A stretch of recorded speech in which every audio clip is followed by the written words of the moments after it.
John Dalton ने दी थी। कब दी थी? 1808 में। इसमें क्या हो रहा था कि जो मैटर होता है, ठीक है, मैटर यानी कि कोई भी चीज, ठीक है, मैटर जो होता है उसका जो सबसे स्मॉलेस्ट पार्टिकल होता है उसको हम क्या बोलते हैं? एटम बोलते हैं। यानी कि तुम्हारा कोई भी मैटर है तुम उसको तोड़ोगे, ठीक है, तो जस्ट लास्ट तक, यानी कितना भी तुम उसको तोड़ लो, सबसे लास्ट में जो सबसे स्मॉलेस्ट पार्टिकल आता है, यानी फर्दर जिसको तुम नहीं तोड़ सकते हो, ठीक है, उसको हम क्या बोलते हैं? एटम बोलते हैं। ये किसने बोला था? जॉन, ठीक है, उसने बोला था। तो उसने बोला था कि सबसे जो छोटा पार्टिकल है वो तुम्हारा क्या होता है? एटम होता है। फिर इसके कुछ पोस्टुलेट्स थे जिसमें उसने बोला था कि जो भी चीज मैटर है उसका सबसे स्मॉलेस्ट पार्टिकल हमारा एटम है। उसने ये बोला था कि जो एटम है तुम इसको फर्दर क्या नहीं कर सकते? डिवाइड नहीं कर सकते हो। जो तुम आगे पढ़ोगे तो पता चलेगा कि जो उसने स्टेटमेंट दी थी कि तुम एटम को फर्दर डिवाइड नहीं कर सकते, वो स्टेटमेंट बिल्कुल गलत थी। क्योंकि हम जो एटम है उसको आगे अगर हम डिवाइड करेंगे तो हमारा प्रोटॉन आ जाता है, न्यूट्रॉन आ जाता है, इलेक्ट्रॉन आ जाता है, ठीक है। बट जो इसने थ्योरी दी थी उसके अंदर इसने क्या बोला था? जो एटम है वो हमारा फर्दर डिवाइड नहीं हो सकता। तो फर्स्ट इसने क्या दी थी कि जो एटम है वो स्मॉलेस्ट पार्टिकल है, ठीक है, मैटर का जो सबसे स्मॉलेस्ट पार्टिकल है वो क्या है? एटम है। सेकेंड उसने क्या बोला था कि ये फर्दर डिवाइड नहीं हो सकता है, ठीक है, जो कि उसका एक ड्रॉबैक था जो मैं आगे बताऊंगी, ठीक है। थर्ड, और कोई बता सकता है कुछ? अब देखो इसने एक चीज बताई थी, दो इलेक्ट्रोड है, ठीक है, ये दो इलेक्ट्रोड है जिसमें एक बनी हुई है कॉपर की और एक है जिंक की, ठीक है। अब इसके अंदर क्या है? सारे जो पार्टिकल्स होंगे तुम्हारे कॉपर के होंगे, यानी इसके अंदर जो भी हो क्या है? कॉपर है, ठीक है, ठीक है। इधर क्या है? जिंक है।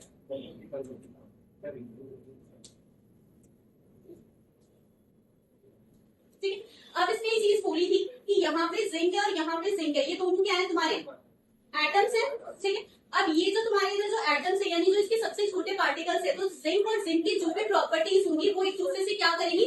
मैच करेगी। यानी कि इनका जो मास होगा या फिर कुछ भी जो भी इसकी एक्सवाइज जो भी इनकी जिंक की जो प्रॉपर्टीज रहेंगी वो जितने भी जिंक है सबकी प्रॉपर्टीज क्या रहेंगी?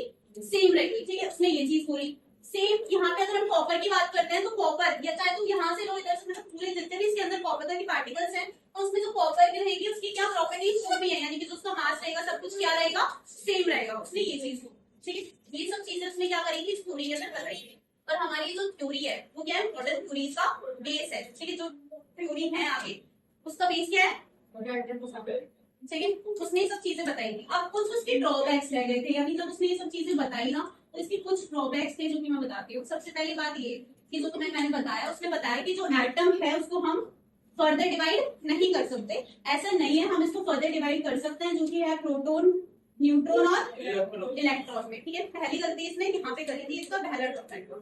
दूसरा इसका ड्रॉबैक ये था कि इसने बोला था कि जैसे इलेक्ट्रोड है, ठीक है, तो उसमें कॉपर कार्बन है फॉर एग्जाम्पल, ठीक है, तो हमारा कार्बन 12 भी हो सकता है और कार्बन हमारा 14 भी हो सकता है। ये दोनों क्या है? कार्बन है। उस इलेक्ट्रॉन के अंदर सब चीजें क्या थी? सेम थी। वैसे ही फॉर एग्जाम्पल हमारे पास क्या है? कार्बन है, तो कार्बन 12 भी हो सकता है, कार्बन 14 भी हो सकता है। कार्बन 12 और जो इसका 14 है, ये इसका क्या है? मास है। यहाँ पे मास डिफरेंट हो गया, यानी कि थ्योरी क्या हो गई? गलत प्रूव हो गई। इसका क्या था? ड्रॉबैक था। कैसे?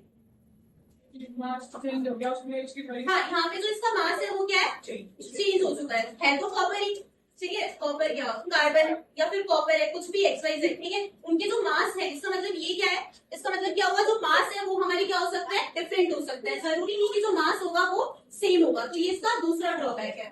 थर्ड, अगर हम इस ड्रॉबैक की बात करते हैं तो मैंने बताया था, इसने एक और चीज बताई थी कि हमारे जो दोनों यहाँ पे मैंने बताया था कि तुम्हारा जिंक है और एक तुम्हारा क्या है? कॉपर है, ठीक है। अब दोनों में अगर हम दोनों को एक दूसरे से कंपेयर करेंगे तो उनकी प्रॉपर्टीज डिफरेंट रहेंगी। क्यों? क्योंकि दोनों एलिमेंट्स ही अलग अलग है, तो फिर वो क्या हो गए? उनकी प्रॉपर्टीज क्या होंगी? डिफरेंट होगी, ठीक है। अब उसने क्या चीज बोली? ऐसा हो सकता है ना कि जो जिंक वाला है उसका मास और जो हमारा कॉपर वाला है दोनों का मास सेम हो।